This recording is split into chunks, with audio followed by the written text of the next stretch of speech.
Hello. कक्षा 12वीं लेखा शास्त्र में हम लोग नए साझेदार का प्रवेश का अध्ययन कर रहे हैं और इसके अंतर्गत आज हम लोग ख्याति का कैसे लेखांकन किया जाता है इसको देखेंगे। और इसके अंतर्गत आज हम लोग 3 प्रश्नों का अध्ययन करेंगे, एक 25, 27 और 32।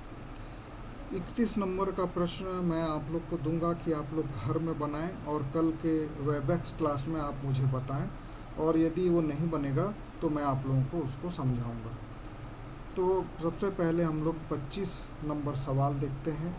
जब नया साझेदार अपने हिस्से की ख्याति के लिए ख्याति की रकम नगद लाता है और उस राशि को फर्म में ही रखा जाता है। तो यहाँ पे इस प्रकार लिखा है, एक्स और वाई साझेदार हैं, वो 4:3 में लाभ हानि विभाजन करते हैं। वो जेड को 1/8 भाग के लिए प्रवेश देते हैं। जेड 20,000 पूंजी के रूप में लाता है और 1/8 भाग की ख्याति के लिए 7,000 रुपया लाता है। एक्स वाई जेड की पुस्तकों में आवश्यक प्रविष्टियाँ कीजिए। तो जब भी ऐसे प्रश्न आते हैं तो हमको सबसे पहला, जब भी ख्याति का प्रश्न आता है तो हमको त्याग अनुपात निकालना पड़ता है, और त्याग अनुपात निकालने के लिए हमको नया अनुपात निकालना ज़रूरी होता है, तभी हम लोग त्याग अनुपात निकाल सकते हैं। तो इसलिए पहला काम क्या करेंगे, हम लोग नया अनुपात की गणना करेंगे। दूसरा काम करेंगे हम लोग त्याग अनुपात की गणना करेंगे। तीसरा काम करेंगे ख्याति की जो राशि है उसको त्याग के अनुपात में विभाजित करेंगे पुराने साझेदारों को। और चौथा काम करेंगे हम लोग उसकी प्रविष्टि करेंगे। तो इस सवाल को हम लोग देखते हैं।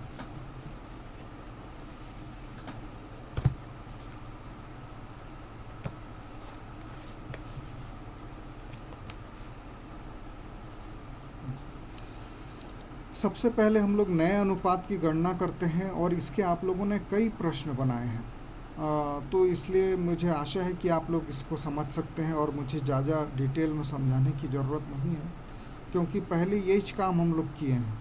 माना कि कुल भाग 1 है, हमेशा कुल भाग 1 माना जाता है, और 1 में से 1/8 भाग हमने नए साझेदार जो जेड है उसको दे दिया है। तो 1 भाग में से 1/8 हमने दे दिया, तो हमारे पास बचा 7/8। देखिए 1/8 का मतलब होता है एक रोटी है, उसको हमने क्या किया है, 8 भागों में विभाजित किया है। 1 2 3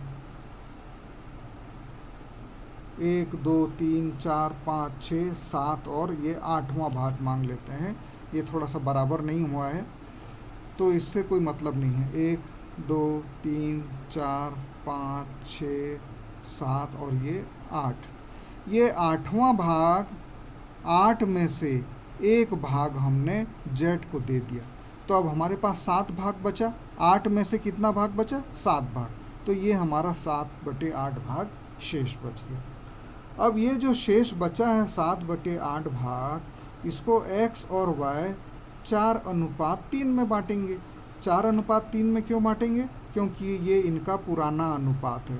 तो पुराने अनुपात में ही इन लोग अपना ये जो बचा हुआ भाग है उसको बांटेंगे। तो x का भाग कितना होगा, x को 7/8 भाग जो बचा हुआ है उसमें से 4/7 भाग मिलेगा, क्योंकि उसका भाग 4/7 है। तो 7/8 का 4/7 बराबर 28/56।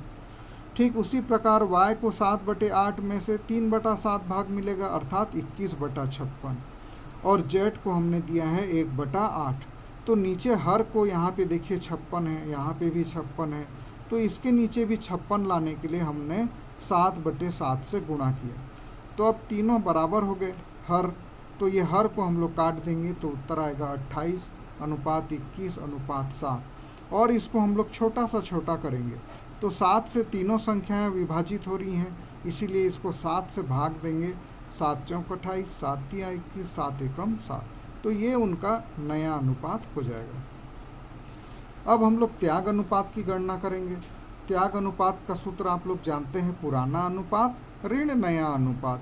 तो ये x का पुराना अनुपात है और ये नया अनुपात हमने अभी निकाला है। तो इसको हल करेंगे तो आएगा 4/56। उसी प्रकार y का निकाल लेंगे, उत्तर आएगा 3/56। और ये जो 56 है इसको हम लोग कैंसिल कर देंगे। तो कैंसिल करेंगे तो हमारा त्याग अनुपात निकलेगा 4/3, अर्थात x और y ने z के पक्ष में 4/3 में त्याग किया है। तो ये जो त्याग किया है इसी के आधार पर ख्याति का वितरण किया जाता है। जो नया साझेदार आता है वो ख्याति की राशि लेके आता है और त्याग अनुपात के आधार पर पुराने साझेदारों को वितरित किया जाता है। तो 7,000 को 4/3 में बांटेंगे तो ये आ जाएगा 4,000 और 3,000। अब इसकी एक प्रविष्टि कर लेंगे। जब वो पूंजी और ख्याति की राशि नगद लाता है तो रोकड़ खाता विकलन 27,000, जितना पूंजी से लाता है जेड के पूंजी खाता से, और ख्याति से जितना लाता है ख्याति खाता से। तो रोकड़ खाता विकलन 27,000, जेड के पूंजी खाता से 20,000 और ख्याति खाता से 7,000। और फिर ये ख्याति का वितरण जो हम लोगों ने यहाँ पे किया है उसकी एंट्री कर देंगे।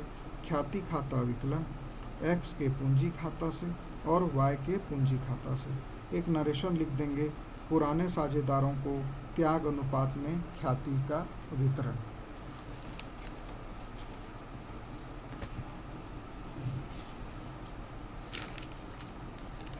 उसके बाद एक 27वां सवाल हम लोग देख लेंगे। 27वां सवाल इस प्रकार लिखा है, सुलभ और सौरभ साझेदार हैं, 3/2 में विभाजन करते हैं। नया साझेदार सुभाष 1/6 के लिए 45,000 रुपया लाता है। तो दो अलग अलग कंडीशन में हमको सवाल बनाना है। यदि सुभाष अपने लाभांश का 2/3 भाग सुलभ से और 1/3 भाग सौरभ से पाता है, तो इसको तो हम लोग पहले इसको सवाल को हम लोग बना चुके हैं, 2/3 और 1/3, तो इसीलिए उसको नहीं बनाएंगे। मैं आप लोग को बता रहा हूँ, हम लोग इसको सीख चुके हैं।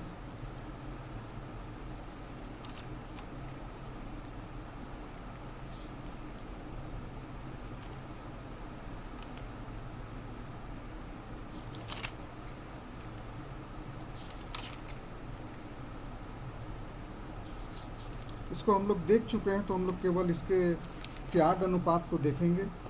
त्याग अनुपात आएगा 2/1। तो इसको आप लोग करके देख लीजिए।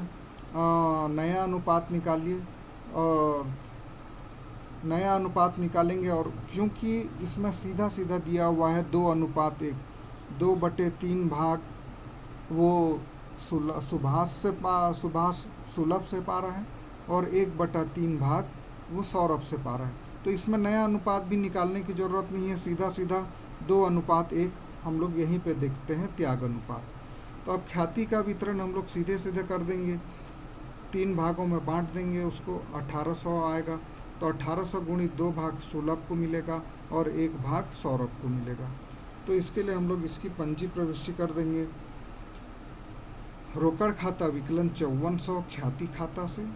ख्याति की राशि जो नया साझेदार है सुभाष, वो जब नगद लाता है तब ये प्रविष्टि करेंगे। और ये जो ख्याति है इसको त्याग अनुपात में बांट देंगे। तो त्याग अनुपात में आ जाएगा ख्याति खाता विकलन 5400, सुलभ के पूंजी खाता से 3600 और सौरभ के पूंजी खाता से 1800।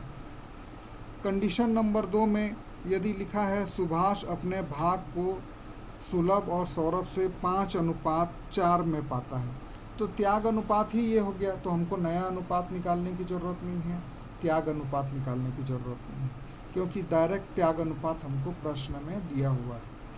तो इसकी भी सेम प्रविष्टि करेंगे। रोकड़ खाता विकलन ख्याति खाता से और ख्याति खाता विकलन सुलभ के पूंजी खाता से और सौरभ के पूंजी खाता से। 5/4 में इसको हम लोग बांट देंगे।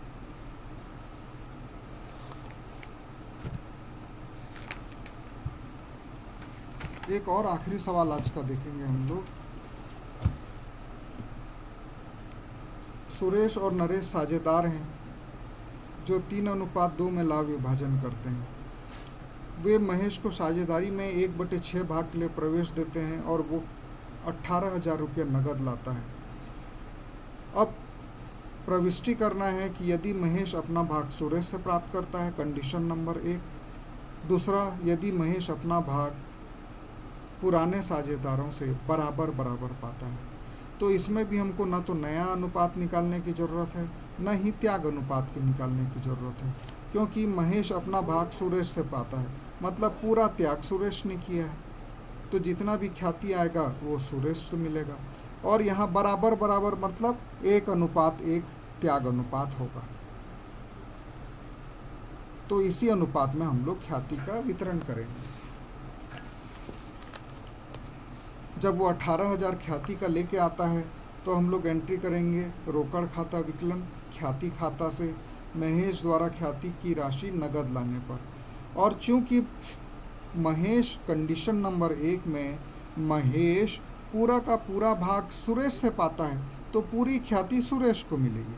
तो इसीलिए ख्याति खाता विकलन 18,000 सुरेश के पूंजी खाता से त्याग अनुसार ख्याति की राशि सुरेश को देने पर। और उसके बाद चूंकि यहाँ पे लिखा है प्रश्न में, क्योंकि साझेदार ख्याति को निकाल कर ले जाते हैं तो इनको हम लोग भुगतान कर देते हैं। सुरेश का पूंजी खाता विकलन 18,000 रोकड़ खाता से 18,000। अब कंडीशन नंबर 2 देखते हैं। जब वो ख्याति लेके आता है तो ये एंट्री पहले के जैसे ही होगी, रोकड़ खाता विकलन ख्याति खाता से। अब ख्याति चूंकि बराबर बराबर भाग प्राप्त किया है महेश, तो दोनों को बराबर बराबर बांट देंगे, सुरेश को भी और नरेश को भी। और उसके बाद इनको रोकड़ से भुगतान कर देंगे। सुरेश का पूंजी खाता विकलन 9,000, नरेश का पूंजी खाता विकलन 9,000, रोकड़ खाता से 18,000।